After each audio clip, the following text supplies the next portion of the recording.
Hello and welcome to everyone, welcome to conceptual by विकास।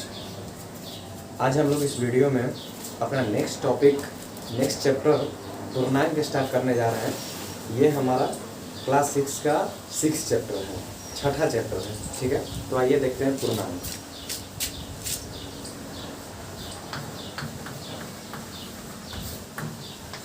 ठीक है छोटू, इसको इंग्लिश में क्या बोलते हैं? इंटीजर्स। क्या बोलते हैं? हम लोग को इंग्लिश में भी याद रखना है, आगे हम लोग इंग्लिश काम देने वाला है। ठीक है, तो देखो जो कहानी सुनाते हैं पहले। देखो शुरू में जब पढ़ाई लिखाई नहीं था, हैं, तो जैसे तुम्हारे पास 4 कलम है, 5 कलम है, ठीक है कि नहीं? 5 कलम है, 5 जूता है, 5 कॉपी है। तो मान लो पहले नंबर नहीं था तो कथी बोलता था आदमी? कुछ बोल सकता था? कोई चीज़ के गिन उन सकता था? नहीं सकता था, हैं? तो इसीलिए क्या चीज़? नंबर का आविष्कार हुआ। क्या चीज़ का? संख्या का। तो पहले किसका? जैसे तुम्हारे पास 1 कलम है तो 1 का आविष्कार हुआ, 2 कलम है तो 2 का आविष्कार हुआ, 1 2 3 4 5 6 7 8 9 10 11 12 इस सब का आविष्कार हुआ। ठीक है ना? यानी सबसे पहले हमारा किसका आविष्कार हुआ? प्राकृतिक संख्या का। किसका? प्राकृतिक संख्या। तुम जानते हो प्राकृतिक संख्या किससे कहते हैं? हाँ, प्राकृतिक संख्या नहीं जानते हो? उसी दिन बताए थे कि गिनती की संख्या को प्राकृतिक संख्या कहते हैं। नहीं बताए थे? क्या चीज? गिनती की संख्या को प्राकृतिक संख्या कहते हैं। जैसे 1 2 3 4 5 2 2 2 2 2। ठीक है, तो इस सब से हमारा काम चलने लगा।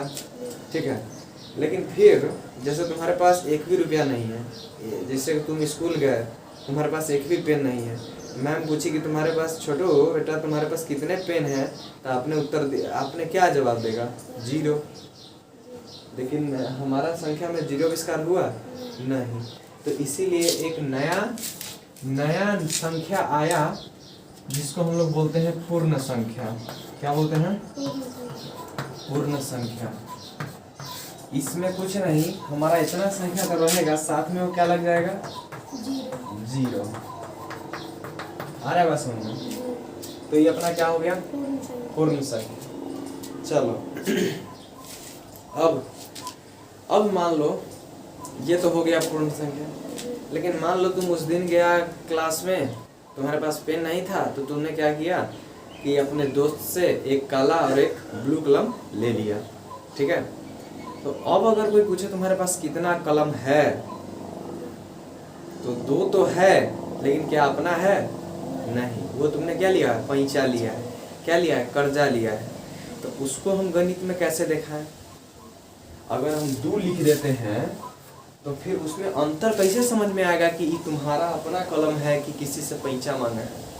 तो उसी को मतलब उस टेंशन को, उस मुसीबत को दूर करने के लिए हम लोग यहाँ पे ऋणात्मक चिन्ह लगाते हैं, निगेटिव साइन, है ना? इसको हम लोग बोलते हैं ऋणात्मक चिन्ह। ठीक है, ऋणात्मक का चिन्ह मतलब निगेटिव का। ठीक है, तो अब हमारे पास निगेटिव संख्या का भी जरूरत आने लगा। ठीक है, तब जो कंसेप्ट आया उसको हम लोग बोले पूर्णांक। क्या बोले? पूर्णांक। तब पूर्णांक में क्या क्या? 0 1 2 3 4 ये सब तो आवे करेगा। ठीक है, साथ में आ जाता है -1 -2 -3 -4। यानी ये सारा संख्या में माइनस लग के इधर चला जाता है। ठीक है, बोलो आ रहा है बस समझ? तो यही हमारा क्या है? पूर्णांक। ठीक है, इससे हम कह सकते हैं कि पूर्णांक को 3 भागों में बांटा जा सकता है। बोलो, एक धनात्मक पूर्णांक, एक धनात्मक पूर्णांक, एक शून्य, ठीक है, और एक ऋणात्मक पूर्णांक। एक ऋणात्मक पूर्णांक। जो क्या कहने का मतलब? 1 2 3 4 5 6 ये सब क्या है? Positive number. पॉजिटिव मतलब प्लस, अपना वाला प्लस में, ठीक है। ये सब क्या है? निगेटिव नंबर, सब माइनस में, सब क्या चीज में है? कर्जा में, समझ गया? 1 रुपया कर्जा, 2 रुपया कर्जा, 3 रुपया कर्जा, 4 रुपया कर्जा में, ठीक है। लेकिन ये जीरो भाई साहब है, ये ना तो इसके पास अपना है और ना इसके पास कर्जा है। ये 3 तरह का लोग आ गया यहाँ पे। एगो जिसके पास अपना कुछ है, एगो जिसके पास जो कर्जा लिया हुआ है, एगो जिसके पास ना कुछ है और ना कोई कर्जा है। तो वही 3 भाग में बांटे, पूर्णांक को 3 भाग में बांटे, धनात्मक पूर्णांक, शून्य और ऋणात्मक पूर्णांक, ठीक है। धनात्मक, धनात्मक मतलब क्या? पॉजिटिव वाला, माने 1 2 3 4 5 6 ये सब। तो इसको तो हम प्राकृतिक संख्या बोल ही सकते हैं, प्राकृतिक संख्या। इधर एगो मिल गया शून्य, तो शून्य प्राकृतिक संख्या मिलके क्या बनाएगा? पूर्ण संख्या नहीं बनाएगा। तो क्या हम कह सकते हैं पूर्णांक जो होता है वो ऋणात्मक प्राकृतिक संख्या, निगेटिव प्राकृतिक संख्या या फिर ऋणात्मक संख्या, ठीक है ना? ऋणात्मक, उसके बाद पूर्ण संख्या और प्राकृतिक संख्या के मिलने से जो संख्याओं का समूह बनता है उसे प्राकृतिक संख्या, अधिक पूर्णांक कहते हैं। तो बोलो यहाँ पे अगर कोई क्वेश्चन आ जाए कि क्या सभी पूर्ण संख्या पूर्णांक है, तो क्या बोलेगा? सभी पूर्ण संख्या पूर्णांक है। क्या सभी प्राकृतिक संख्या पूर्णांक है? चलो बढ़िया। इसके बाद फिर से कॉन्सेप्ट आता है पूर्ववर्ती, ठीक है। पहले भी बताए हुए हैं पूर्ववर्ती और परवर्ती, ठीक है। तो बताओ पूर्व माने हम क्या बताए थे? पहले। अब पर मतलब बाद में, पर मतलब बाद में, मतलब पहले आने वाली संख्या और बाद में आने वाली संख्या, ठीक है। तो क्या तुम 0 का बता सकता है पूर्ववर्ती कितना होगा? देखिए आपको जो देखो अगर, अच्छा एक चीज और समझ लो पहले, ये पूर्णांक जो है ना, देखो -3 5 -8 7 11 2 ये सब भी पूर्णांक के लिखा हुआ है। डॉट डॉट डॉट इधर कर देता, ये सब भी क्या लिखा हुआ है? पूर्णांक के लिखा हुआ है। 1 3 5 7 9 11 डॉट डॉट डॉट, ये सब भी क्या लिखा हुआ है? पूर्णांक के लिखा हुआ है। और ध्यान से देखो, डॉट डॉट डॉट डॉट -3 -2 -1 0 1 2 3 4, ठीक है, ठीक है। नीचे दिख रहा है ना? तो -3 -2 -1 0 1 2 3 4 5 6 ये भी पूर्णांक के लिखा हुआ है। लेकिन बोलो इस तीनों में तुमको अंतर दिख रहा है? चलो, तो ये तीनों पूर्णांक के लिखा हुआ है ना, लेकिन ई वाले जो पूर्णांक का जो सीरीज है इसको हम लोग कहेंगे क्रमबद्ध पूर्णांक। क्या कहेंगे? क्रमबद्ध पूर्णांक। देख रहा है ना, ये सब जो पूर्णांक लिखा हुआ है कहीं कहीं से लिखा हुआ है। तुरंत 5 लिख देता है, तुरंत -8 कुछ लिख देता है। लेकिन इसमें देखो -3 के बाद -2 है, -2 से -1 है, -0 0 से 1 1 से 2 2 से 3 4 ऐसे करके आ रहा है पास में। तो ऐसे पूर्णांक को हम लोग क्या कहेंगे? क्रमबद्ध पूर्णांक। तो हम लोग पूर्ववर्ती और परवर्ती किस में देखते हैं? क्रमबद्ध पूर्णांक में, यानी पूर्ववर्ती ठीक पहले वाला। लेकिन क्या इस पूर्णांक में पहले वाला? नहीं, क्रमबद्ध पूर्णांक में पहले वाला। और परवर्ती मतलब क्रमबद्ध पूर्णांक में बाद वाला। तो पूर्ववर्ती अगर 0 का पूर्ववर्ती देखेंगे तो क्या हो जाएगा? -1। क्या हो जाएगा? -1। और 0 का परवर्ती देखेंगे तो परवर्ती, हाँ परवर्ती, पहले, पर माने बाद, एक बोला है सुन, पूर्ववर्ती और परवर्ती, ये चीज समझ में आ गया। इसके बाद देखो 0 बड़ा है कि -1 बड़ा है? 0 बड़ा है। -1 बड़ा है कि -2 बड़ा है?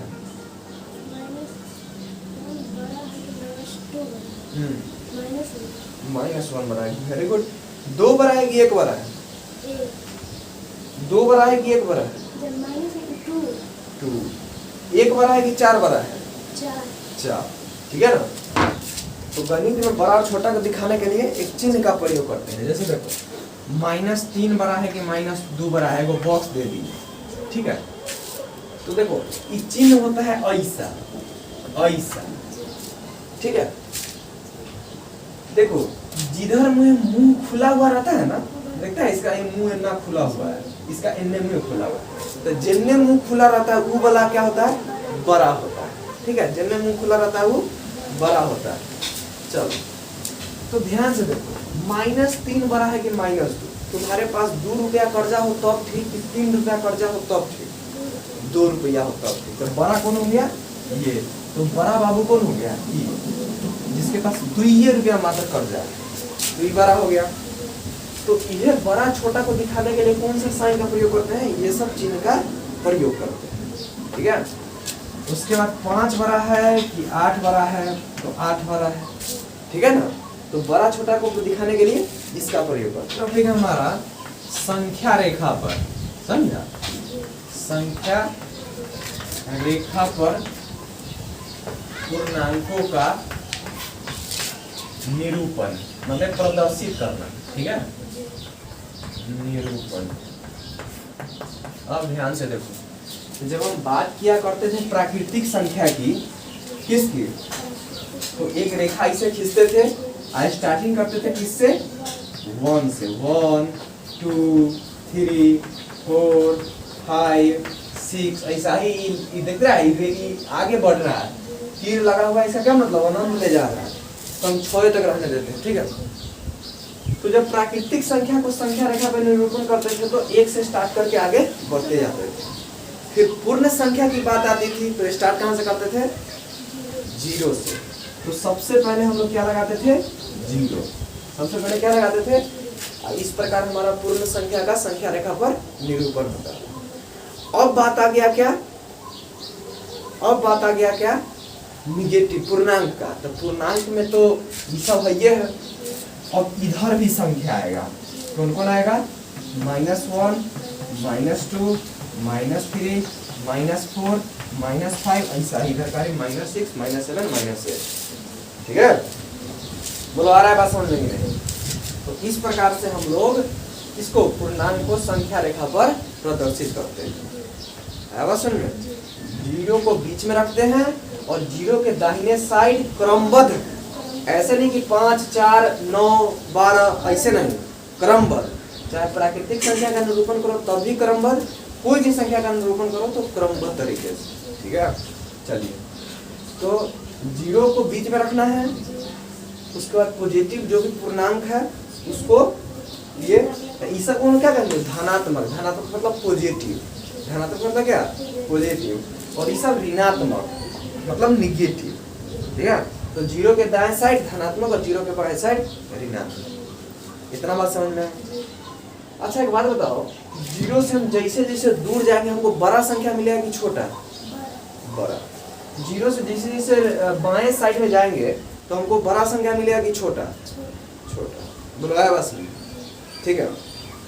चलो तुमसे क्वेश्चन पूछ दे कि मोहन 0 पर खड़ा था, अब मोहन एक बार 10 मीटर गया ना तो उसको कोई पूर्णांक मिला। दाएं साइड 10 मीटर गया तो उसको कोई पूर्णांक मिला, ठीक है। उसको हम लोग कह दिए x, उसको हम लोग कह दिए। फिर जो सोहन है वो यहाँ से 5 मीटर इधर दाएं साइड गया तो उसको कोई पूर्णांक मिला y, ठीक है। तो तुमसे पूछेगा कि x बड़ा है कि y? x। समझ गया? क्योंकि हम लोग जितना दूर इधर जाते हैं हमें उतना बड़ा पूर्णांक मिलता है। बस अभी हमारा पूर्णांकों का योग, समझा? योग मतलब क्या होता है? जोड़। योग मतलब, तो जब प्राकृतिक संख्या हुआ करता था 2 + 3 हम लोग आराम से जोड़ लेते थे 5, 4 + 8 12, ये सब जोड़ लेते थे। अब उसी प्रकार हम लोग पूर्णांकों का योग पढ़ते हैं क्योंकि उसमें माइनस वाला भी आ जाता है, तो उसको कैसे करेंगे वो देखते हैं। तो देखो एक बात ध्यान से सुनो, कोई भी अगर जोड़ दिया होता है ना 4 + 3 - 2 + 1, ठीक है, तो पहले ये बात समझो कि ये जो संख्या है ये पॉजिटिव है कि निगेटिव, हमको कैसे पता चलेगा। तो ध्यान से सुनो, इस संख्या के बारे में इसकी प्रकृति पता करनी है तो इससे ठीक पहले देखो, हमेशा बाएं साइड देखना है। माने इसका जो चिन्ह होगा, कोई भी नंबर लिखाता है ना, पहले चिन्ह लिखाता है फिर वह नंबर लिखाता है, ठीक है, पहले चिन्ह फिर नंबर। तो 3 पॉजिटिव है कि निगेटिव? पॉजिटिव, क्योंकि इससे पहले कौन सा साइन है? प्लस का, तो 3 क्या हो गया? पॉजिटिव। अब एक बात सुनो, हम लोग पहले का जो नंबर लिखते हैं तो वो अगर पॉजिटिव है तो उसको छोड़ देते हैं, लेकिन निगेटिव रहता है तो यहाँ पे -4 लिखते हैं, ठीक है। अगर यहाँ पे कुछ नहीं दिया हुआ है तो इसका मतलब यहाँ पे क्या है? प्लस है, ठीक है। कुछ नहीं दिया हुआ है तो यहाँ पे क्या है? लेकिन अगर ये माइनस है तो इसके पास माइनस लगल रहता है, ठीक है। तो चलो, तो 4 बताओ पॉजिटिव है कि निगेटिव? 3 बताओ, 2 बताओ, 1 बताओ। अगर इतना बात समझ में आ गया तब तो तुम आराम से बता दोगे कि ये पॉजिटिव, ये पॉजिटिव, ये पॉजिटिव, यानी ये सब अपना रुपया है।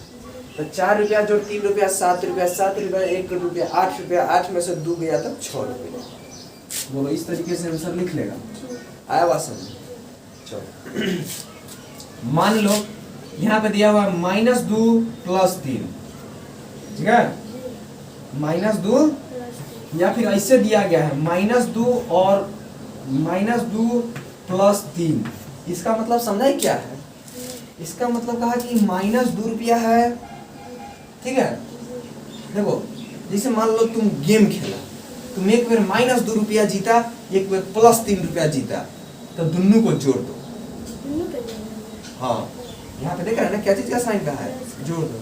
मतलब -2 रुपया एक बार जीता, एक बार +3 रुपया जीता, तो दोनों बार जो जीता उसको क्या कर दो? जोड़ दो, ठीक है। तो कितने रुपया हो जाएगा? 3 रुपया और 2 को गया। इसको तुम 5 बोल रहे थे। फिर पगलाई -2 रुपया जीता, इसका क्या मतलब? हार गया। तो हार गया। तो तुम 5 कैसे बोल रहा था? 1 रुपया हो जाएगा, ठीक है। चलिए, इसके बाद ये तो हो गया। उसके बाद फिर उसी प्रकार कहेगा कि 3 जोड़ -2, ठीक है।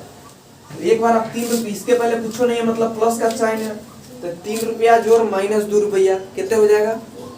1 रुपया। बोला बात सुन में? चलो कुछ क्वेश्चन इसमें का लेते हैं और ट्राई करते हैं कि कैसे ये बनेगा, ठीक है।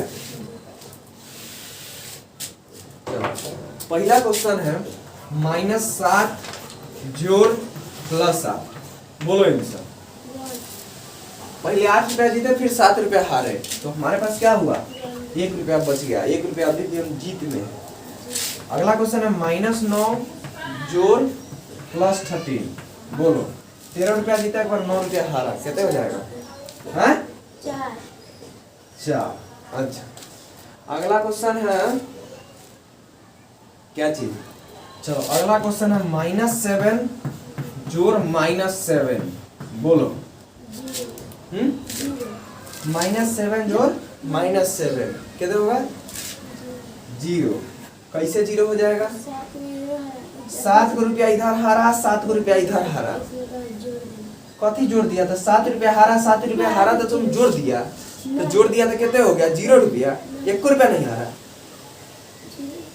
हाँ? 7 रुपया इधर हारा, 7 रुपया इधर हारा, तो जोड़ दिया दोनों को, तो 1 को नहीं हारा, 14 को हारा। क्या को हारा? तो यहाँ पे क्या हो जाएगा? -14, ठीक है।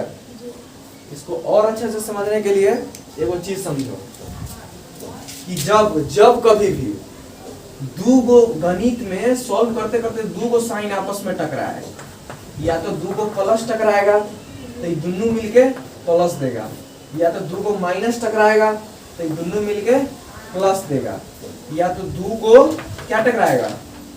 या तो दो को एगो प्लस टकराएगा एगो माइनस टकराएगा तो ये क्या हो जाएगा माइनस, या एगो माइनस और एगो प्लस टकराएगा तो माइनस। इसको आप याद रखो, ठीक है। अब समझो यहाँ पे देखो क्या तुमको दो को चिन्ह टकराता हुआ दिख रहा है, प्लस और माइनस, तो प्लस माइनस क्या हो गया माइनस, और ये -7, तो -7 है -7 -14, ठीक है। अब समझ में -7 -7 -14, क्लियर। तो ध्यान रखना ये दोनों एक ही साथ आना चाहिए, ये ना कि इनने चिन्ह टकराए इनने चिन्ह टकराए तो दोनों को प्लस कर दो। जैसे यहाँ पे एगो इनने यही देखो, अगर ऐसे रहता 7 -7 क्या रहता 7 -7, तब देखो ये दोनों चिन्ह एक बार टकराया तो दोनों मिलकर क्या बनाया +7, तो 7 7 14। एक साथ टकराना चाहिए, ठीक है। तो ये हो गया +14। तो हमारा अगला टॉपिक क्या है छोटू, संख्या रेखा पर पूर्णांकों का जोड़ना या घटाना। ऐसा हम लोग पूर्ण संख्या में पढ़े होंगे। इसके लिए हम लोग पहले क्या करते हैं, जैसे हमारा कोई भी क्वेश्चन दिया रहे, ठीक है, डिफरेंट टाइप ऑफ क्वेश्चन ले लेते हैं, 2 + -3, ठीक है, तब क्या होगा 2 + 3, तब क्या होगा -3 + 2, तब क्या होगा, ठीक है, -4 - 2, तब क्या होगा, ठीक है, 4 - 3, तब क्या होगा, ठीक है, 9 + -6, तब क्या होगा। ये सब डिफरेंट टाइप ऑफ क्वेश्चन है, ठीक है ना। तो ऐसे कोई भी क्वेश्चन बनाने के लिए संख्या रेखा के मदद से तो हम लोग पहले क्या करेंगे, पूर्णांक का संख्या रेखा खींचेंगे। तो पूर्णांक के संख्या रेखा में हम लोग क्या करते हैं, दोनों तरफ एरो देते हैं और बीच में किससे स्टार्ट करते हैं 0 से। इसके दाएं हैंड साइड धनात्मक पूर्णांक लिखते हैं 1 2 3 4 5 6, इस प्रकार। बाएं साइड लिखते हैं ऋणात्मक पूर्णांक 1 2 -3 -4 -5 एंड सो ऑन, ठीक है। Very good. चलिए तो पहला क्वेश्चन सॉल्व करते हैं। क्या है अपना 2, तो हम लोग को रहना किस पे है 2 पर, -3 मतलब 3 बार क्या करना है। अच्छा ठीक है, यहाँ पे प्लस है और यहाँ पे माइनस है, क्या ये दोनों साइन एक साथ दिख रहा है, तो यहाँ पे हम लोग क्या कर देंगे प्लस माइनस माइनस। तो अब 2 में से 3 घटाना है, घटाने के लिए हम लोग क्या करते हैं, पहले ऊपर वाले संख्या पे बैठते हैं और घटाना रहता है तो बाएं कूदते हैं और जोड़ना रहता है तो दाएं कूदते हैं। दाएं क्यों कूदते हैं, ताले जोड़ने पे बड़ा संख्या मिलता है ना, तो बड़ा संख्या हमको दाहिने तरफ मिलेगा इसीलिए हम दाहिने कूदेंगे, और घटाने पे हमें छोटा संख्या मिलता है इसीलिए घटाने के लिए इधर कूदेंगे। गुड। चलिए तो 2 पे है, 3 घटाना है तो 3 बार आपको बाएं कूदना है कि दाएं, बाएं। 3 बार कूदो, 1 2 3, आप कहाँ पे पहुंच गए -1, तो आपका आंसर हो गया -1। बस अगला है 2 में 3 जोड़ना है, तो आप 2 पे पहले बैठो, 1 2 3, आप किस पे पहुंच गए 5, आपका आंसर हो गया 5। अब इस क्वेश्चन में देखो -3 + 2, ठीक है, तो आपको पहले क्या करना है, यहाँ पे क्या प्लस माइनस माइनस करोगे नहीं, क्यों, क्योंकि ये अपना अलग अलग ऊपर नीचे चिन्ह है। बस सुनिए, ये अपना ऊपर और नीचे चिन्ह है, ठीक। तो हम लोग को क्या करना है, -3 पे बैठना है और 2 कूदना है, तो -3 पे बैठे और 2 कूदे, 1 और 2, किस पे पहुंच गए -1, तो आंसर -1। अब -4 -2, यहाँ पे क्या करना है, क्या यहाँ पे भी माइनस माइनस प्लस करोगे नहीं, क्यों, क्योंकि ये चिन्ह ऊपर नीचे है, उसका हम यूज कब करते हैं जब एक साथ रहता है तब। तो -4 पे है और -2, तो हम लोग क्या करना है, -4 पे बैठना है और 2 कूदना है, 1 और एक बार और कूदेंगे तो यहाँ पे हमें क्या मिलेगा -6, ठीक है। उसी प्रकार ये बोलो, संख्या रेखा पे पूर्णांकों को जोड़ना या घटाना हो जाएगा। अगला टॉपिक है अपना योज्य प्रतिलोम। क्या है इसको इंग्लिश में क्या कहते हैं, एडिटिव इनवर्स, क्या बोलते हैं, इंग्लिश में भी नाम याद करते चलो, ठीक है ना। चलो पहले बताते ही है क्या। देखो हम लोग विभिन्न संख्याओं का क्या निकालते हैं, योज्य प्रतिलोम निकालते हैं। योज्य प्रतिलोम परिभाषित कैसे होता है, तो किसी भी संख्या के लिए वह संख्या योज्य प्रतिलोम होता है ताकि दोनों को जोड़े तो हमारा क्या आ जाए, 0 आ जाए। जैसे योज्य प्रतिलोम कोई तुमको बोलेगा 1 का निकालो, 2 का निकालो, 3 का निकालो, -4 का निकालो, -5, मतलब कोई भी संख्या दिया रहे सबका हमको योज्य प्रतिलोम निकालने के लिए कहा जाए तो हम लोग क्या करेंगे, एक ऐसा संख्या खोजेंगे ताकि उसको उस संख्या से जोड़े तो 0 आ जाए। जैसे देखो 1 का योज्य प्रतिलोम निकालते हैं, 1 का योज्य प्रतिलोम, तो कोई 1 का कोई ऐसा संख्या सोचो ताकि उसको 1 में जोड़ेगा तो 0 आ जाएगा, -1। इस दोनों को जोड़ेगा तो क्या आ जाएगा, 2 का कोई ऐसा संख्या सोचो कि दोनों को जोड़े तो 0 आ जाए, -3। समझ गया, तब योज्य प्रतिलोम समझ गया। 3 का -3, 4 का +4, -5 का +5, -6 के +6, ठीक है। तो यही सब 2 का योज्य प्रतिलोम -2, 3 का योज्य प्रतिलोम, बोलो योज्य प्रतिलोम समझ में आया, बोलो आया कि नहीं, अरे आया कि नहीं, ठीक है। तो योज्य प्रतिलोम इस प्रकार से हम लोग निकालते हैं, ठीक है। तो यही था अपना योज्य प्रतिलोम।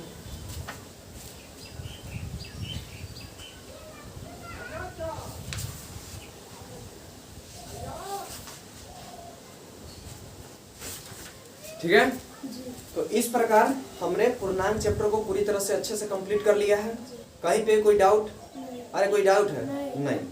तो आपको भी कोई डाउट नहीं है तो प्लीज कमेंट में जरूर लिखना, और वीडियो अच्छा लगे तो प्लीज लाइक करो, सब्सक्राइब करो, दोस्तों के साथ शेयर करो। Thank you so much.